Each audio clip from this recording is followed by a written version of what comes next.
Hi, and welcome to RBP on JSB. I'm violinist Rachel Barton Pine, and today we're going to be discussing various topics that pertain to all of Bach's sonatas and partitas. The first issue at hand is which bow to use.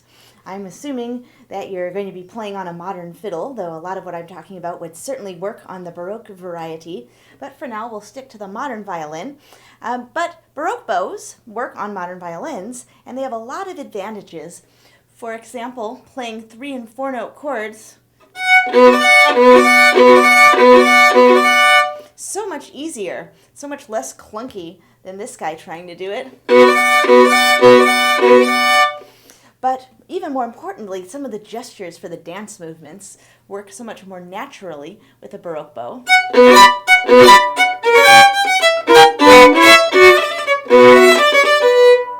Now, the modern bow does something totally different, and if that's what you're going for, then by all means do it.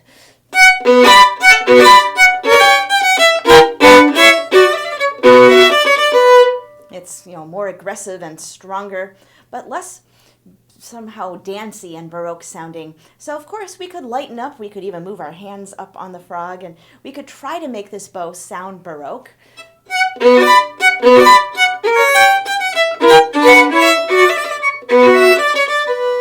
But two problems with that. One, I'm kind of fighting against its very nature. So I'm working twice as hard for half the result because unfortunately, by taking away the edge, I'm also taking away the energy. And the wonderful thing about the Baroque bow is that it can be both round and sweet, and yet also still full of vitality.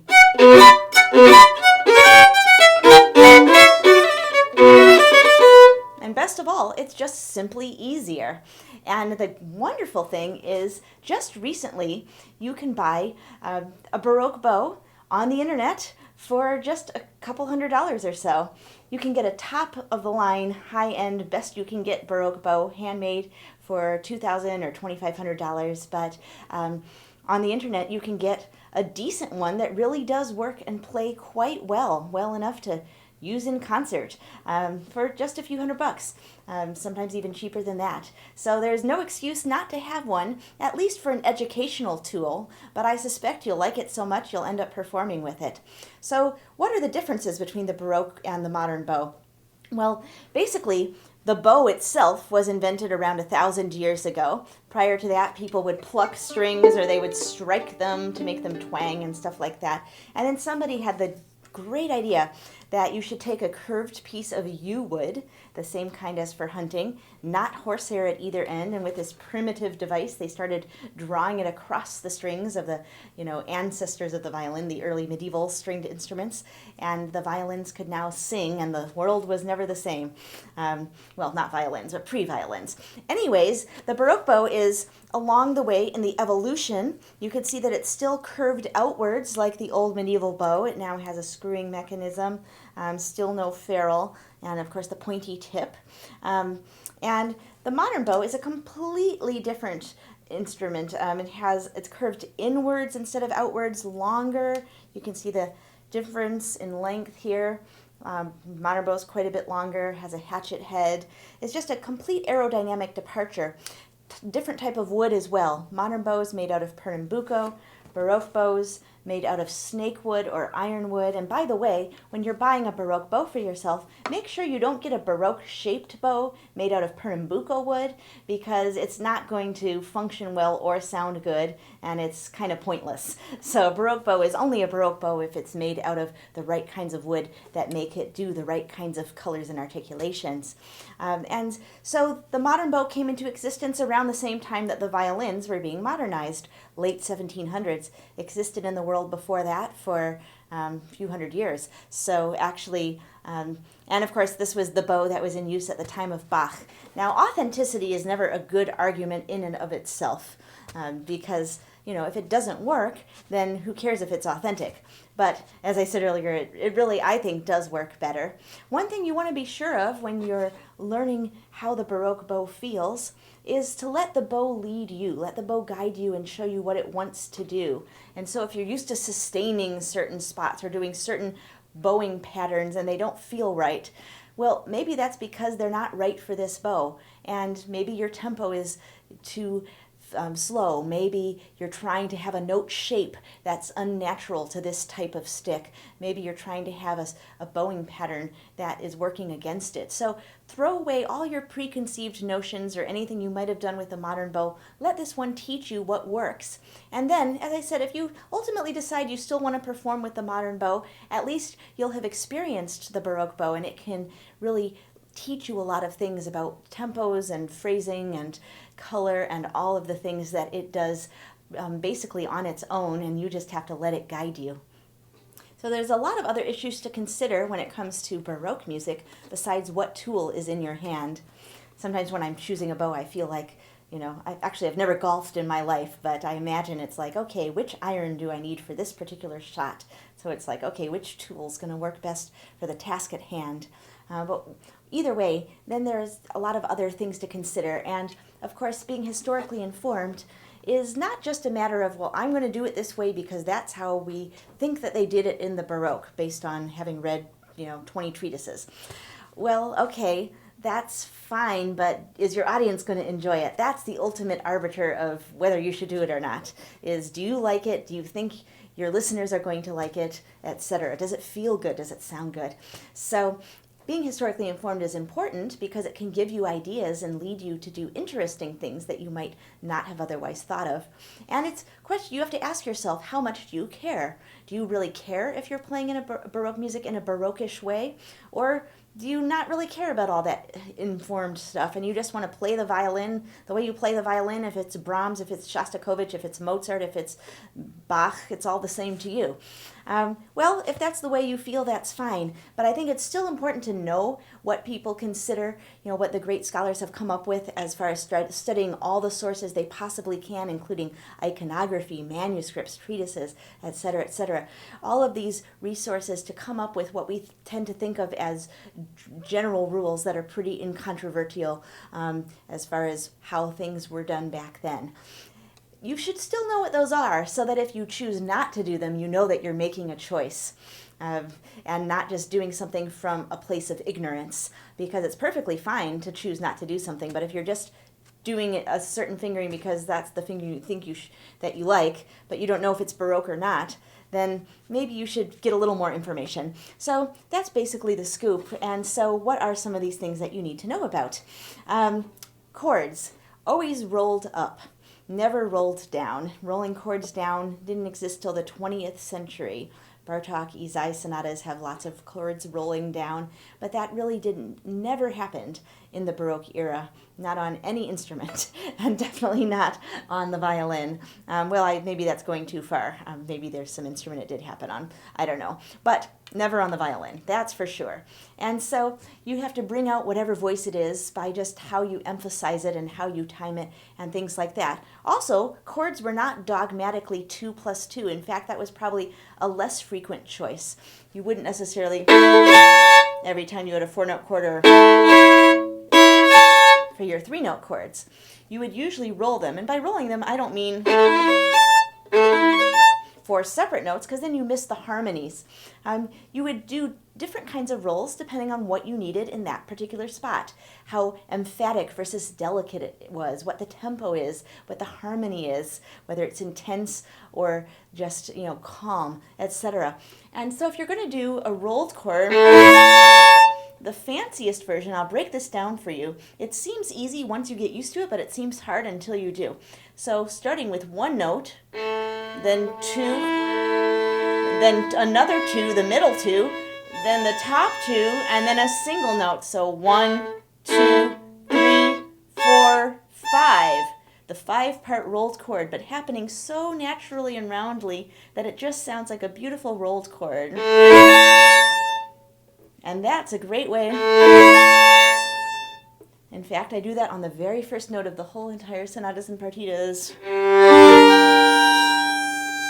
So I have a little. I hear the B flat with the G. I start on just the low G.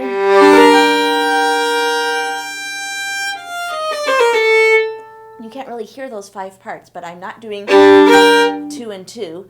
I'm starting with a single note and ending with a single note, but getting all of the harmonies in between by doing all 3 pairs of double stops in between my single note and my single note.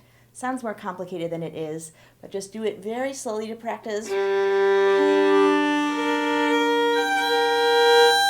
It's basically allowing yourself to follow the curve of the bridge in a way that we don't allow ourselves to do in later music. If you're playing a chord in a Tchaikovsky concerto or something, you're not going to do some rolly thing. That would sound way too, earlier. So this kind of, you're just naturally following the curve of the bridge. And once you get the hang of it, as I said, it feels really great. Staying in the first position. Now, you don't want to turn it into a fetish, like stay in the first position at all costs, no matter what, because I'm going to sound Baroque. That can be carried too far. But when in doubt, try it in the first position and see if you can make it work, because the uniformity of keeping things on the same string or shifting around to help string crosses really didn't exist, because this bow does string crosses so much more easily than the modern bow. Now, there are a million things that the modern bow does so much better than the Baroque bow, but for Baroque music, string crosses, not a problem. Even going over strings from A to E, that's like actually kind of easy. All those types of string crosses, really not a problem. And so avoiding string crosses by doing lots of shifty stuff is really not necessary. And furthermore, in terms of tone color, variety was really valued in the Baroque era. The uniformity of keeping something on the same string would actually not have been a thing. Or as opposed to that type of aesthetic really did not exist yet. So if you like the sound of uniform color and you are willing to accept that you're doing something that's not really Baroque, then great, go for it. But just make that choice knowing that that's the way it used to be. Consistency of any kind was considered unimaginative. Doing things the same way twice was considered bad taste and poor musicianship. You would really be supposed to be as creative as possible and do things different ways, different times. And I'm not even talking about ornamentation, which is a whole nother topic, but I'm just talking about the bowings that you choose, the articulation, the emphases, just, all of the different aspects that you might bring to the table in interpretation or even in composition, doing things differently, different times. So places where it looks like Bach forgot a slur because he did one over here but not over here, he probably meant it that way because he wanted to be different one time versus the other time. Variety was and creativity were the highest, highest marks of a good musician. Cadential trills, always starting from above, appoggiatura on the beat, ending on the dot before the trill stopping on the dot before the concluding note. So if you had a trill, you would have the appoggiatura 1. Okay, so if I'm going to break this down, let's say it's a dotted eighth with a 16th note. So I'm going to break it down into 4/16. 1, 2, 3, 4, 1. 1, 2, 3, 4, 1. Okay, get it? So the anticipation note above the trill is on the beat, then you trill, then you stop the trill and finish. And that lean is always on that upper note. And Bach actually writes some of these out, and you'll notice as we go along some of the movements where he has a written out appoggiatura, but even where it's not written out, and even where a trill might be missing from an obvious cadence where you think there should be one, well, just go ahead and add one, because being, adhering to the text doesn't mean leaving off a trill where there really should be a trill. Sometimes it was almost redundant that Bach put a trill in there because everybody knew you should trill on a cadence, so putting one in there was almost like stating the obvious. So it's not even necessary to have one in there because people would have just done one. Using harmony and rhythm to inform your phrase shapes was very, very important, and to inform, the big picture of the ebb and flow of your interpretation. It's not just about the melody, but it's about the underlying chord changes. Unfortunately, unlike two-line music where you get a Corelli sonata and you can see the chord numbers that Bach put on the bass line, and that tells you where the intensity comes in on the treble line that the violinist is playing. Of course, with these, we don't have any helpful chord numbers guiding us along, so we just have to listen and look at the music and think about it and figure out, oh, here's a 7 chord leading to a tonic, and over here it's been minor for a while, but now it's major key for 3 bars, and just all of those kinds of things as you go along. Which chords are leading to new resolutions, which ones are intense unresolved chords, which ones are resolved chords, where is it major, where is it minor, and all of that is going to help how you choose your emphases, how you choose your phrase shapes, and your colors of the different sections, your moods, your characters. And of course, with the partitas, dance beats are another very important thing, thinking of the rhythms and the hierarchy of the beats within the bar. But we did not use rule of the down bow for solo playing in the Baroque era, because rule of the down bow this is where kind of some information can be a dangerous thing. If you think, oh, I know something about Baroque playing, you're supposed to put all the stressed beats on down bows. Rule of the down bow, I've heard of that. Wait a sec, that is a method of playing for orchestra sections. Solo playing, not the same thing at all. Think about it. If you're playing a Beethoven symphony, there are certain bowings that work really well for the whole violin section to do together. But those same bowing patterns might not be the optimal choice if you're playing your own solo part in a Beethoven sonata or some chamber music or a concerto by the same composer. And so orchestra section bowings are quite a different animal, and rule of the down bow really only pertains to orchestra playing. So you still have to think about emphases and everything, but you don't have to make down bows be some kind of a fetish when playing the Bach Sonatas and Partitas. Dynamics, very few, written by Bach. But this was typical because in the Baroque era, there wasn't such a thing as a performer who never composed or a composer who only composed and never performed. Most people were both performers and composers. To be a musician meant both. You didn't even have to differentiate it. Nobody said Bach is a composer or Bach is a performer. They just said Bach is a musician, and you knew that that meant that he played music and wrote music. And it was the same for everybody. So it meant that if anybody else played your music, they were, by definition, a fellow composer to a certain degree. Maybe not a great one, but a composer nonetheless. And so in a way, it's like jazz musicians, right? Jazz instrumentalists write their own tunes. They also play tunes written by others. Whenever they do play a tune written by others, they make it their own. And so, therefore, in the Baroque era, just as with jazz today, composers didn't dictate every little detail on the page, because that would have almost been rude to your fellow musician to tell them everything that you wanted them to do. You had to leave them some room to do their own thing with it, and dynamics is definitely one of those areas. But of course, dynamics would be informed by a lot of the harmonies and stuff. You would know that if it's a diminished chord, it's a little stronger. If it's a resolution, it's a little lighter. That kind of thing. Those are almost dynamics right there. And putting, forte, mezzo forte on those two chords would have been redundant. But you do have to figure out your own diminuendos and crescendos for different sequences and all those kinds of things, coming up with it yourself. And of course, paying very careful attention to those few dynamics that Bach did specifically indicate. Now, ornaments can often seem like the elephant in the room. To ornament or not to ornament, that is the question. And if I decide to ornament, how the heck do I do it? I have no idea how to improvise in Baroque music. Well, you're really in luck with the sonatas and partitas, because the good news is you don't have to. You can add not a single note to what Bach wrote, and it'll be great.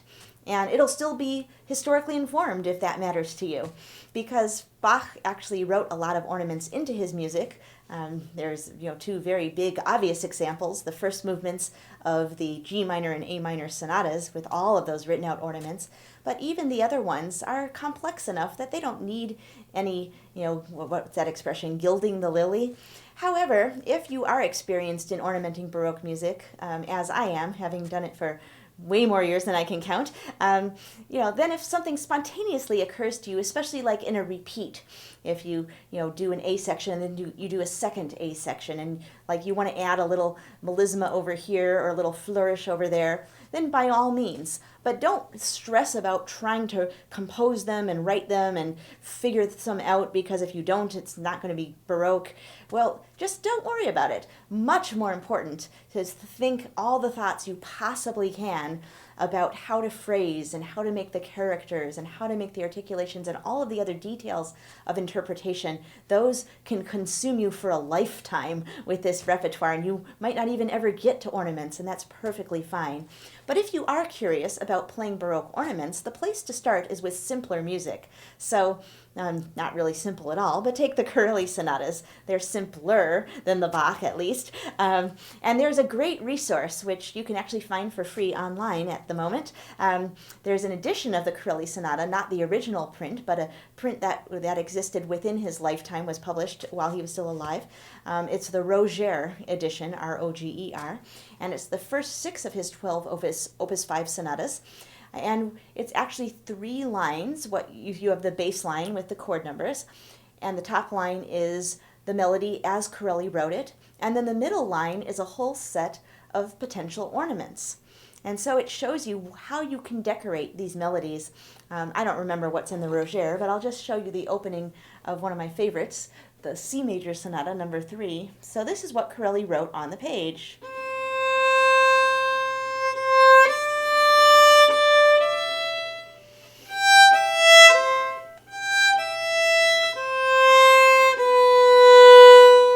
Now, you would actually never play it that way. Unlike Bach, which can exist just fine without ornaments, Corelli kind of bare, like putting on an outfit and not finishing accessorizing and then going on the red carpet and looking silly. So you got to put on your accessories. And the question is which ones and how many and stuff like that. So you could ornament more simply.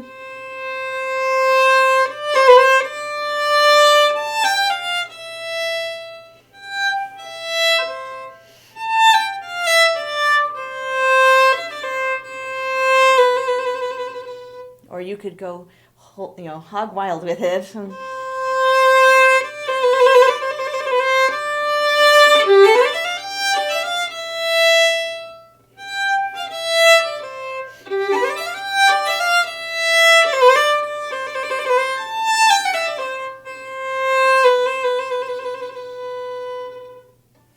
And there is such a thing as sometimes too much is too much. But you can go pretty far with Corelli, and it just sounds like more is more and really yummy. So how do you learn how to do that? Well, you can read treatises from the Baroque era about how to do it. You can read more recently published books that are kind of compendium of multiple treatises discussing the topic. You can jam on trio sonatas or things like that with players who already know how to do it. You can take lessons with a Baroque specialist. You can listen to recordings and watch YouTube videos while looking at a score to see where various artists added notes and figure out how they did it, and then just experiment. But when you're experimenting, also experiment with phrasing, also experiment with timing.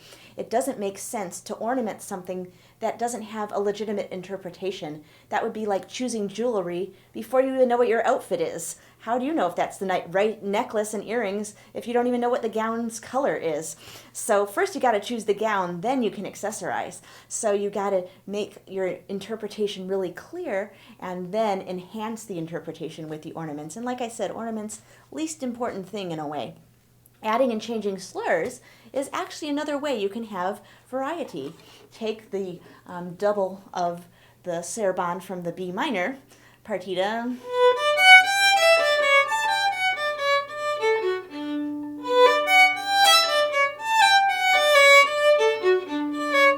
You can do it extemporaneously, different every time.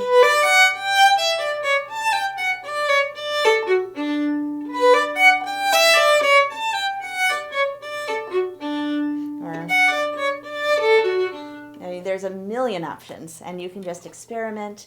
You can come up with something that you decide upon ahead of time if you're nervous to improvise in front of your audience. But ultimately, hopefully you get used enough to the language that you can be spontaneous with it in the moment of performance, which is really the most fun of all, because you're letting your feelings in that moment guide what comes out, which can also be true of any of the other elements, timing and emphasis. You don't want to completely throw your interpretation out the window and be starting from scratch and building one on stage, because then it probably won't be very coherent.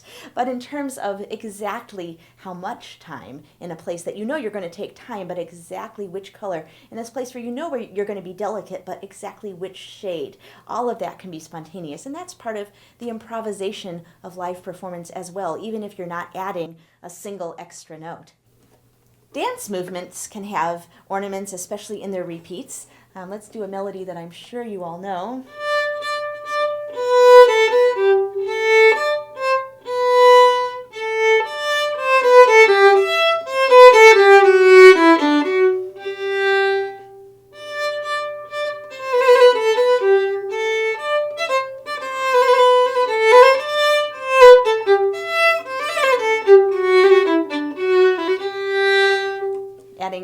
And you notice I changed the rhythm in one spot, I added a couple slurs in one spot, and I did a couple of flourishes. So ornamentation is not just adding notes, it's also how do you play the notes. So there's lots you can do, and it's something you can explore for a lifetime. Super fun.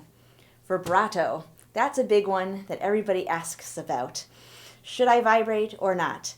Well, the answer is, in the Baroque era, vibrato was yet another ornament in your arsenal of possible ways to decorate the music. There would not have been a continuous vibrato. You know, you wouldn't have...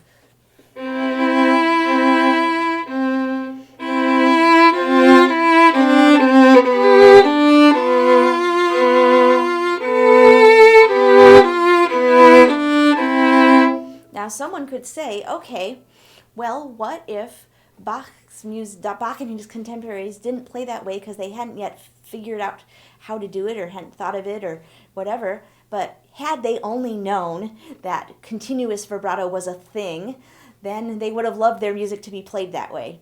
Well, that's a lot of speculation.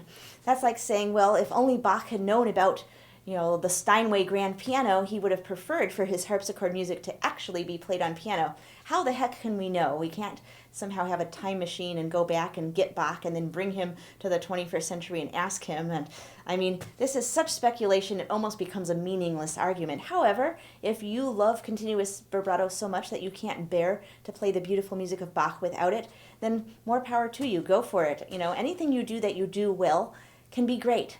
I've heard so many interpretations of all kinds of repertoire that I would never feel comfortable doing myself, or even intellectually don't totally agree with, but the artist is so convincing that I love the way they do it and say, yes, that was right. I disagree, but that was right. And that's not paradoxical to say that. So you can do anything well and pull it off. But be aware that in the Baroque period, they would not have had continuous vibrato. In fact, vibrato would have been rare. It would have been only to decorate a certain note, maybe an intense note. And so, whether or not you're going to be vibrating, you should actually spend a lot of time without vibrato. And actually, I say this about all kinds of repertoire, the Tchaikovsky concerto or whatever, because it's important to make sure that whatever you're doing with your bow, whether it's a Baroque bow or a modern bow for romantic music, that you're maximizing what you can get from this guy, which is your singing tool. This one sings and speaks. The vibrato only enhances, even if you're doing continuous vibrato. Continuous vibrato over lack of phrasing is not going to make you expressive. You're still going to be dull. You need to know what your phrases are, what your colors are, what your bow distribution is, and all of that good stuff. So play beautifully without any vibrato.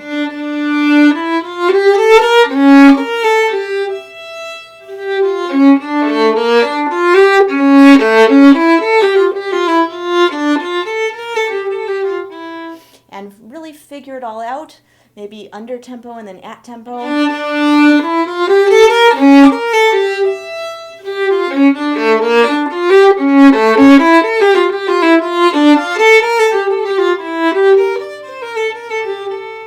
Now, if you decide that that sounds too bare, particularly if you are playing on a modern instrument with metal strings, you might think it sounds too bare. I personally think, maybe your intonation might need some work, because if your intonation is absolutely flawless, there's so much ringing and overtones that happen, even if, I mean, this is a Guarneri del Gesù, so yeah, I've got an advantage here. But even on a violin that's, you know, a normal violin, a normal modern violin, there's still so much beauty there. And don't think that your violin isn't beautiful and needs vibrato. No, make your violin beautiful, and the Baroque bow will help. And so listen for all the ring and all of the beauty of color. But anyway, if you really do want to add vibrato, that's perfectly fine. Maybe your strings are a little too, you know, kind of stark without a little bit of warmth. The gut strings, of course, have natural warmth, so it is a kind of an anachronism to be doing this type of approach on strings that aren't gut anyway. So, all right, so you're going to add vibrato. Make sure you do it logically. So often our vibrato is like taking a pepper shaker and sprinkling it over our page of music, and some notes happen to have a bit of vibrato and some notes don't, and it's random and we have nothing to do with it. No, you don't want your left hand to just do whatever it feels like doing, because it might or might not be doing something that works. You might be emphasizing a note with your bow, and your vibrato is not vibrating, and then all of a sudden your vibrato lets out a random burst on a note that's a simple note. Why did it do that? Well, it felt like it. Not a good reason. So we have all these problems with vibrato, like fourth fingers and string changes and sometimes shifts and whatever else. So pay conscious attention to your vibrato. If you're going to vibrate in the Allemande here, maybe a little light covering and a more on this note, less on this note. I've heard people do something weird like that, and it's like, wait, that has nothing to do with the shape of the line, and here you just had that, you know, because your second finger suddenly went. So just make sure that that kind of thing isn't happening, especially in movements with multiple voice chords, like the first movement of the G minor or even a fugue. Make sure that you're not only vibrating easy chords and not vibrating difficult chords, or, gosh, this is a really big culprit for people who want to add vibrato to the sarabande of the D minor. You know, people will vibrate certain melodic notes and not others just because there was a difficult chord. So let's see. So then you might leave this one off because of that tritone. And then suddenly vibrate that easy note. And it's like, wait, that doesn't even work. So then remind yourself to vibrate that. Less, maybe more here. A little less here. So you're just going with which chords are more intense, less intense, which notes have more emphases. And even some notes that are just long notes that you forget to vibrate because your fingers are all squished up in some weird chord configuration. Just let your hand do the vibrating, let your arm do the vibrating, whichever kind of vibrato you're using, hand or arm. And the fingers will follow. It'll happen. So never allow the physicality of the fingers to control the musicality of the vibrato. Vibrato should always be at the service of the musical intention and viewed logically and consciously. Of course, I haven't yet mentioned slides. Now I hope that no one watching this video has so little taste that they would ever add a slurpy slide. Even if you want to play in a way that we call romanticized, or sometimes we call it traditional, meaning the more recent tradition of the 20th century, not the long ago tradition of the Baroque period.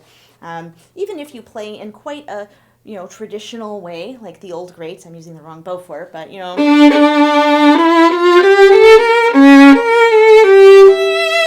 which could be done absolutely gorgeously. And I still listen to some of those old recordings by, the dead violinists of the first part of the 20th century, and I still get a lot out of it. And if that's the way that you really are drawn to play this music, do it. Don't do it because somebody else did it. I'm going to do this tempo because Oistrakh played it that tempo. In any repertoire of any period, that is never a good reason. You want to do that tempo because that tempo feels good to you, not because you're mindlessly imitating a hero.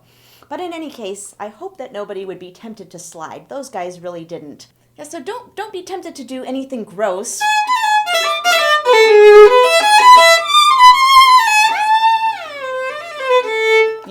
That is just turning your Bach into, it's not even romanticized, it's like gypsy music, and yeah, you know that you shouldn't do that. Okay, so repeats. To repeat or not to repeat. Well, definitely, please, please, please, please, please, I can't emphasize this strongly enough, please do not play any of the movements A, A, B. This is a huge pet peeve of mine, but the problem is that in the classical era, music invented something called sonata allegro form. Your first half, which was actually shorter than the halfway mark, was the exposition. And then your second half was the development, and then the recapitulation. I won't go into what that means, but I'm assuming you know what that means. So it makes perfect sense to only repeat the first half and to have exposition, exposition, development, recapitulation. Okay, I've already heard that exposition music 3 times because of the recapitulation. I don't need to do yet another development recapitulation necessarily. Perfectly understandable and balanced because the development recapitulation is always longer than the exposition anyway. But imposing that common practice from the classical era backwards onto the Baroque era doesn't make so much sense. Many of Bach's movements are completely equal halves, and then it's like AAB, where you have half, half, and another half, and it's really top heavy. And even in those with shorter first halves, like the 2 sarabands, you know, in the first saraband, both of the sarabands, he has first endings and second endings, so he's telling you he wants you to play it twice. Now, if you don't have time to do A, A, B, B, you do have another option, and that option is to do a simple A, B. But to do A, A, B is just, can't say it strongly enough, sorry, but it's utterly wrong, and it's not Baroque at all. But not only is it not Baroque, it doesn't work for Bach's music because of how Bach's music is constructed. So forget the historically informed argument. It's just not sonata allegro form, so you shouldn't do a sonata allegro thing with something that's not sonata allegro. Okay, enough of that rant, but I had to get it out. Now, when you're going to be practicing these pieces, what should you play off of? Well, I can tell you what you shouldn't play off of. And again, I cannot say this strongly enough. You should not practice off of as your one and only copy the Galamian edition or any other edited edition, including, by the way, mine. I would be kind of upset if I found out that you were only practicing from my edited edition, because that's not my intention of publishing the darn thing. It's just to give you some ideas as a reference for study. I don't want you copying me any more than I want you copying Szigeti or somebody. So basically, you should work off of an urtext, because playing just from the manuscript, unless you know these pieces really, really, really well, and you're not really quite reading the notes, the manuscripts are just too scrunchy, even though his handwriting is nice and clear. So choose an urtext edition, but don't totally believe it blindly, because every urtext is an opinion. And so compare every bar against the corresponding bar in the manuscript back and forth. Even once you know how a section goes, read that section off of the manuscript, because somehow looking at Bach's handwriting actually inspires ideas of gesture. The way that he scoops his slurs and things like that almost inspire you to play with your bow in certain ways. It's really magical. So playing off the manuscript, yes, but not when you're learning the movement or studying the movement. But having the manuscript, I like to have, maybe the, those kind of wings on your music stand, or 2 stands side by side, and have the urtext and have the manuscript. And yes, edited editions for sure, as a resource, as advice from that particular artist, including Galamian. What are some good fingerings? What are some bowing options? And then deciding if you like them or not, but not blindly adhering to one person's idea. Start to come up with your own. If you're advanced enough to be playing this repertoire, you're definitely advanced enough to be exploring the options and coming up with your own thoughts. Even if your thoughts end up being 95% this one artist's, and you just, every conclusion you come to, you just like the same things that other guy liked. That's perfectly great, but at least you've honestly gone through that process. Some of the things you can look at in editions and also in recordings, looking for details of fingerings, bowings, how they execute the polyphony with how long they hold notes, phrasing, dynamics, articulation, tempos, style. Some of this is micro details, some of this is macro. Sometimes I like to listen to the same movement twice, listening for the big picture and then the little details. So lots and lots of things you can get out of listening. By the way, don't listen to just one recording, especially if you're listening to a Baroque violinist, to hear, oh, how does somebody play it in a historically informed way? I'm going to get Kaiken, or I'm going to get Huggett, or I'm going to get Podger, or one of these or a modern player playing in a historically informed way, like mine and many others. So you get one of these, and you listen to what they do and you say, oh, that must be the Baroque way to do it. Well, that's a little bit of not quite enough information, because maybe that's not a Baroque way to do it, or that's not the Baroque way to do it. Maybe it's a Baroque way to do it, and that one violinist did it that way. That doesn't mean you have to do it that way if you want to play Baroque. So get 5 or 10 different versions and see where everybody seems to do the same thing. Maybe that is something that you ought to do because it seems to be the Baroque way to do it. Other times, somebody does something wildly different than somebody else. You have options. You could do it one of those ways or something different entirely. Who knows? But don't just listen to one Baroque violinist. Really, really important, because that can be very misleading somehow. So before I wrap up here, a little bit of interesting history and information about this repertoire itself. So Bach's father was actually a violinist, Johann Ambrosius. How's that for a name? And Johann Ambrosius, violin was his main instrument. Bach, of course, became known as a keyboard virtuoso, and that's how we primarily remember him. But actually, the violin was the first instrument he probably learned, and his first jobs included significant duties as violinist, and he did continue to play the violin as well as the rest of the violin family, like the viola and the violoncello da spalla, for the remainder of his career. So these amazing sonatas and partitas, having multiple voices all squished into one single violin, well, this was not something that Bach invented out of thin air. In fact, this was an ongoing tradition in the Germany area of Europe for almost a century. One of the earliest written records we have are some of the works of Baltzar, Thomas Baltzar, who died in 1663. So you got to realize he wrote his stuff prior to 1663. Bach's Sonatas and Partitas, of course, composed in 1720. The first cycle of multiple multi-movement works for unaccompanied violin, written in this kind of multiple voice way, was by Johann Paul Westhoff. He wrote a single multiple movements suite in 1683 and a whole set of 6 in 1696. And I highly recommend checking them out. Music that's pleasing doesn't even begin to approach Bach's level of genius of music making, doesn't even begin to approach Bach's level of genius in terms of the expansion of polyphonic possibilities, but still quite lovely and very interesting, and just to see how this type of style evolved.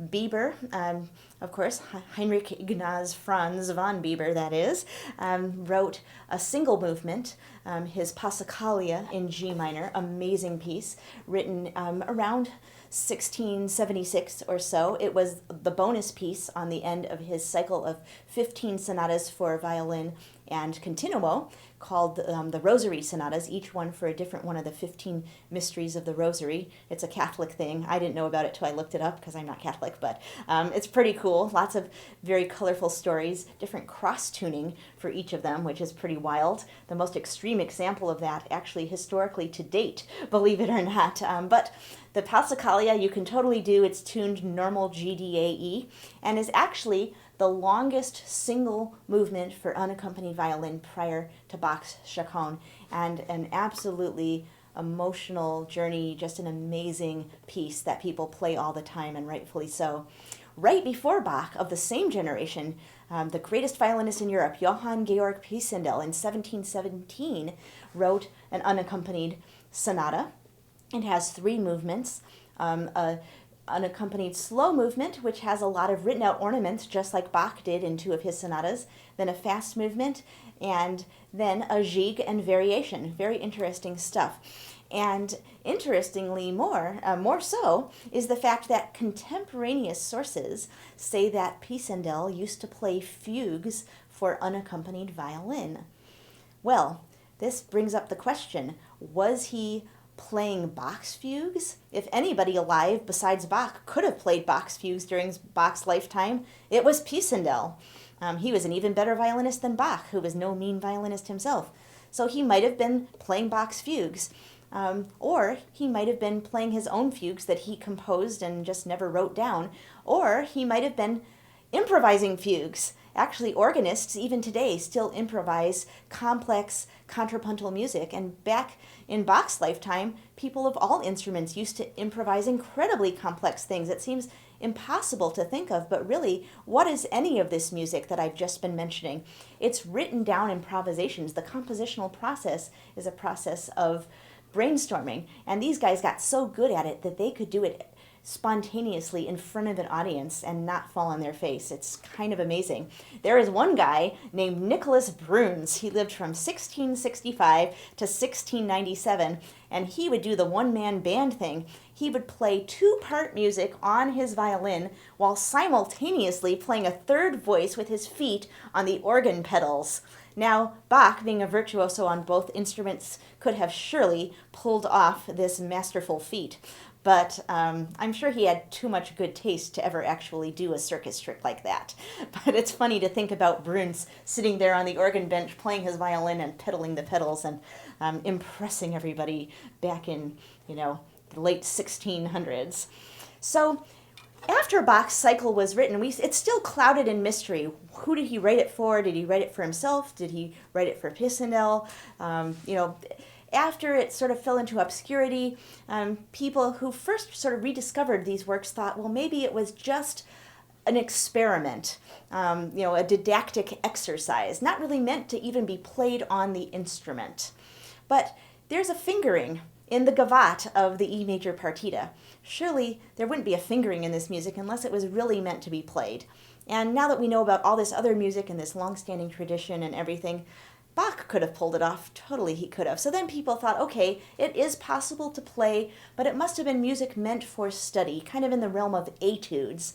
And then they thought, okay, well, yeah, it could be concert music, but it needs to be helped or fixed. And Schumann and, there were piano accompaniments written for this music where Bach clearly, to avoid any misunderstanding, says on his manuscript, music for violin senza basso. In other words, without accompaniment. So he's telling you, don't add any notes, don't add any other instruments. This is for violin alone. And yet Schumann disregarded Bach's clear intentions, the nerve. So it was only later that people finally realized, okay, this is music meant to be performed, meant to be heard, beautiful music to be listened to that could stand on its own two feet and be gorgeous. Now, interestingly, the manuscript of the Bach Sonatas and Partitas is called Part 1. So what is the missing Part 2? Well, we need to go to Anna Magdalena's manuscript to find out that, in fact, Part 2 is the cello suites, which we don't have a Bach original for. And that actually brings up a couple of issues.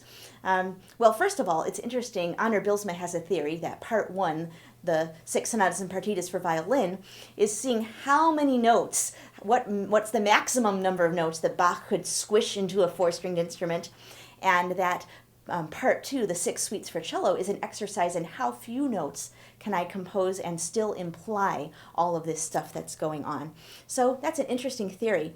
What cello was it written for? I love the new theory that it was written for the shoulder cello, an instrument that has been clearly proven to exist. And if you go on YouTube and you Google Violoncello da Spalla, D-A-S-P-A-L-L-A plus Bach, you can see live videos of people playing this instrument, which is kind of like a child's cello. It's slightly bigger than a viola body, fat ribs, held against the chest with a strap, and played by violinists. Makes sense. Viola da gamba players could play all the instruments in their family. Recorders could play all the instruments in their family.